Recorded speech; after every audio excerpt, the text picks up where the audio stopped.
السلام علیکم ناظرین، میں ہوں آپ کی میزبان فلزا ملک. آپ سب کو ہاٹ سیٹ کے ایک اور نئے اور بہت ہی ایکسائٹنگ ایپیسوڈ میں خوش آمدید کہتی ہوں. امید ہے آپ سب خیریت سے ہوں گے، اپنا بہت خیال رکھ رہے ہوں گے اور ساتھ ہی ساتھ کرونا SOPs کا بھی بہت خیال رکھ رہے ہوں گے.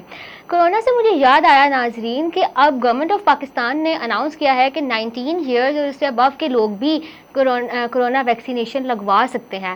تو بالکل دیر مت کیجیے، ابھی جائیں اپنا فون اٹھائیں 1166 پر اپنا CNIC نمبر SMS کریں اور کرونا ویکسین ضرور لگوائیں. کیونکہ اگر آپ خود سے، اپنے پیاروں سے، اپنے ارد گرد کے لوگوں سے، اپنے بچوں سے، اپنے ماں باپ سے محبت کرتے ہیں تو یہ آپ پر لازم ہے کہ آپ کرونا کو، خود کو بھی کرونا سے بچائیں اور اپنے ارد گرد کے لوگ، ماحول کو بھی اسی طرح سے حفاظتی تدابیر سے ٹھیک رکھ سکیں.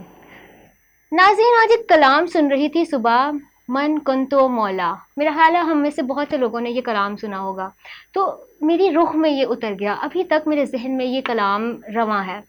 ناظرین، ایسے بہت سے کلام ہیں جو ہمارے دل میں بس جاتے ہیں، جن کی موسیقی، جن کی دھن، جن کے الفاظ ہماری روح میں اتر جاتے ہیں. وہ کہتے ہیں نا کہ انسان جب تک اپنے اصل کے ساتھ جڑا رہتا ہے اس کے اندر وہ خالص پن، شفافیت قائم و دائم رہتی ہے، لیکن جیسے ہی وہ اپنے اصل سے دور ہونے لگ جاتا ہے یہ شفافیت، یہ خالص پن ختم ہوتا جاتا ہے. اسی طرح سے ناظرین، اگر ہم بات کریں اپنے کلچر کی، اپنے ثقافت کی، تو پاکستان میں تو ٹھیک ہے، لیکن اگر ہم کہیں بھی باہر جاتے ہیں، انٹرنیشنلی کہیں ٹریول کرتے ہیں، یورپ میں، امریکہ میں، تو ہماری یہ ثقافت، ہمارا یہ کلچر ہر جگہ ہمارے ساتھ چلتا ہے، ہر جگہ ہماری نمائندگی کرتا ہے، ہماری شخصیت کو اجاگر کرتا ہے. اسی ثقافت کو اگر ہم لوگ بھول جائیں، اگر ہم لوگ اپنے اس کلچر کو بھلا دیں تو ہمارا معاشرے میں مقام ختم ہو جاتا ہے. ہمارے بہت سے صوفی بزرگ گزرے ہیں جنہوں نے اس ثقافت کو زندہ رکھنے کے لیے بہت سے کلام دیے، کلام پیش کیے، لکھے، لوگوں کے دلوں کو منور کیا. اور اسی طرح سے بہت سے موسیقار بھی ہیں جنہوں نے ان کلاموں میں اپنی دھن ڈال دی. تو ناظرین، آج کا یہ پروگرام انہی صوفی کلاسیکل سنگرز کے نام کے جنہوں نے اپنی پوری زندگی صوفی کلاسیکل میوزک کو، صوفی کلاسیکل کلام کو پوری دنیا میں پھیلا دیا، جس میں سر فہرست عابدہ پروین صاحبہ، نصرت فتح علی خان صاحب، سائیں ظہور، پپو سائیں، ایسے بہت سے نام آتے ہیں جنہوں نے پوری دنیا میں ہماری ثقافت کو نہ صرف مشہور کیا بلکہ ہماری ثقافت کو پھیلا دیا، لوگ اس سے محبت کرنے لگے. تو آج اسی پر بات کریں گے، صوفی کلاسیکل میوزک کے بارے میں بات کریں گے، لیکن اور اپنے اسٹوڈیوز میں جو اسپیشل گیسٹ موجود ہیں ان سے بھی آپ کو ملواؤں گی، لیکن اس چھوٹے سے بریک کے بعد کہیں مت جائیے گا. We will be right back after this short break.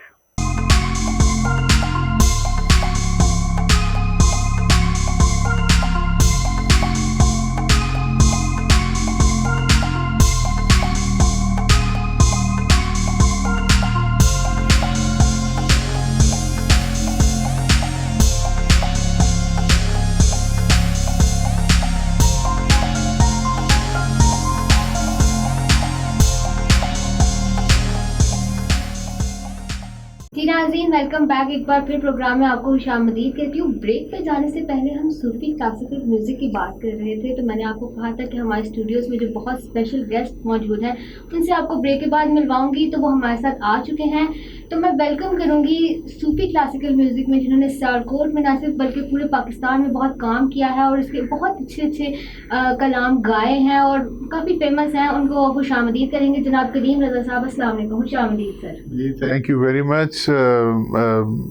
اس سے پہلے کہ میں کوئی اپنی بات کروں، میں آڈینس کو یہ ضرور کہنا چاہوں گا کہ آج کی جو سب سے خوشائن بات ہے اس ساری گفتگو کے دوران وہ یہ ہے کہ جو انٹرویو کرنے والی شخصیت میرے ساتھ بیٹھی ہے یہ میری اپنی ہی اسٹوڈنٹ ہے میری یونیورسٹی میں. اور یہ میں آپ کو بتا دوں، شی واز ویری ٹیلنٹڈ. اس کا 4 GPA تھا، مجھے ابھی تک یاد ہے، جو کہ بہت کم اسٹوڈنٹس. 4 کا مطلب ہے 4 out of 4. So very talented, mashallah, and I have lots of wishes, prayers for her future, and I'm very happy in fact today کہ آج فلزا مجھ سے باتیں کرے گی، میرے سے پوچھے گی، اور میں بھی انشاءاللہ کوشش کروں گا کہ جو میرے دل میں بات آتی ہے وہ میں اپنی آڈینس کے ساتھ وہ ضرور شیئر کروں. Thank you very much.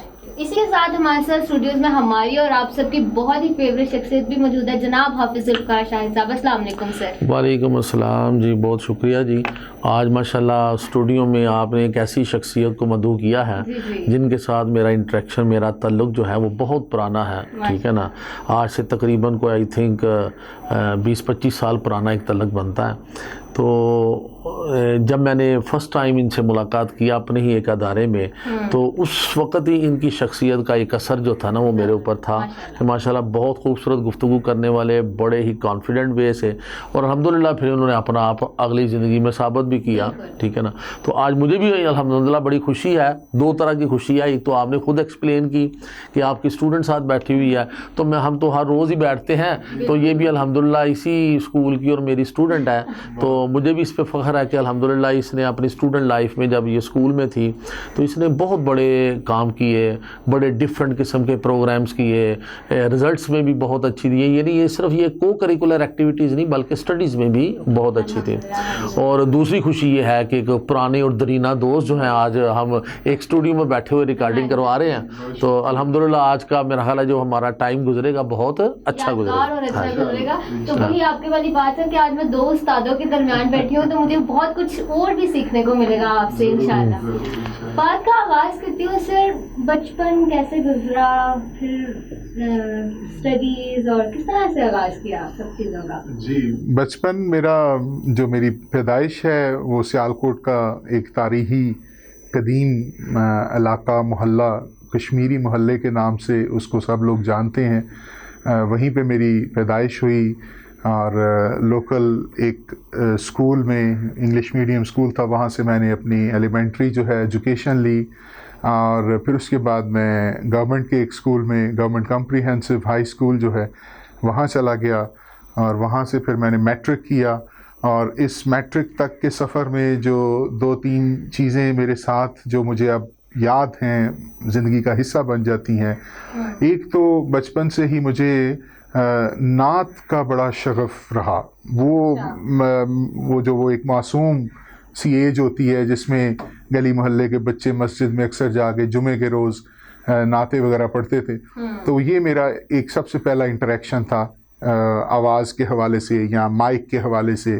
تو محلے کے کچھ بزرگ تھے، مجھے ابھی بھی یاد ہے، وہ خصوصی طور پہ جمعے کو مجھے، اگر میں نہیں پہنچ پاتا تھا مسجد میں، کہیں میچ کھیلنے گیا ہوا ہوں، تو وہ کہتے تھے کہ یار وہ بابو دے منڈے نو بلاؤ، وہ بڑی سونی نعت پڑھتا ہے. میرے ابو کا نک نیم بابو تھا، تو وہ مجھے بلانا، انہوں نے میری نعت سننی. پھر جب اسکول میں گیا تو ایک ٹیچر تھے، میرے ٹیچر بڑے، میرے شفیق ٹیچر، اللہ ان کو صحت تندرستی دے، چودھری فیاض احمد صاحب، انہوں نے مجھے ہمیشہ انکریج کیا. میں خاص طور پہ میں ایک جو ہمارا قومی ترانہ ہے بڑا مشہور، اے وطن پیارے وطن، وہ میں بہت اکثر پڑھتا تھا. بزم ادب ہوتا تھا، اس میں نعت وغیرہ بھی پڑھتے تھے. تو اس طرح یہ جو گنگنانے کا سلسلہ اور آواز کے ساتھ لگاؤ تھا، یہ میرا شروع سے ہی چلتا آ رہا ہے. تو پھر میٹرک کے بعد ہم نے اسی طرح آگے انٹرمیڈیٹ میں گئے. انٹرمیڈیٹ میں نے مرے کالج سے کیا، اور اس کے بعد پھر میں لاہور گیا. وہاں میں اپنی کمپیوٹر سائنسز میں نے جو ایجوکیشن ہے وہاں ایک داخلہ لیا ایک یونیورسٹی میں. وہاں بھی مجھے یاد ہے کہ ایک انٹرسٹنگ واقعہ ہے، چلے میں آپ کے ساتھ وہ کوٹ کرتا ہوں. بڑے مشہور تھے ایف سی کے پرنسپل سر، ایک بڑے مشہور ہوئے ہیں، عابد حسین قریشی. بڑا نام تھا، بڑا روب تھا، بڑا دبدبا تھا. تو یہ انہی دنوں میں جب وہ NCCS فروغ پا رہا تھا، تو اس کے پرنسپل کے طور پہ وہ اس کالج میں تھے جہاں پہ میں پڑھتا تھا. بائی چانس کوئی ایسی بات ہوئی جس میں اس میں میرا بھی نام آ گیا، تو مجھے جو ہے وہ پنشمنٹ میں میرا بھی نام آ گیا کہ یہ ٹیچر کے ساتھ یہ ہوا ہے. تو اس طرح سے تو ایک ہفتے کے لیے شاید ہمیں انہوں نے آف کیمپس بھی کر دیا.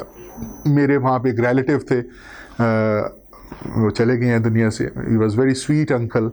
وہ میرے ساتھ گئے، تو انہوں نے جا کے پرنسپل صاحب سے بات کی، تو میں بحال ہو گیا. تو اب دوسرے تیسرے چوتھے دن کوئی ایک ایونٹ تھا جس پہ مجھے نعت کے لیے انہوں نے بلایا ہوا تھا. تو میں نے وہ نعت پڑھی، اور پرنسپل صاحب بھی اس ایونٹ میں موجود تھے، کافی سارے اور ٹیچرز بھی تھے.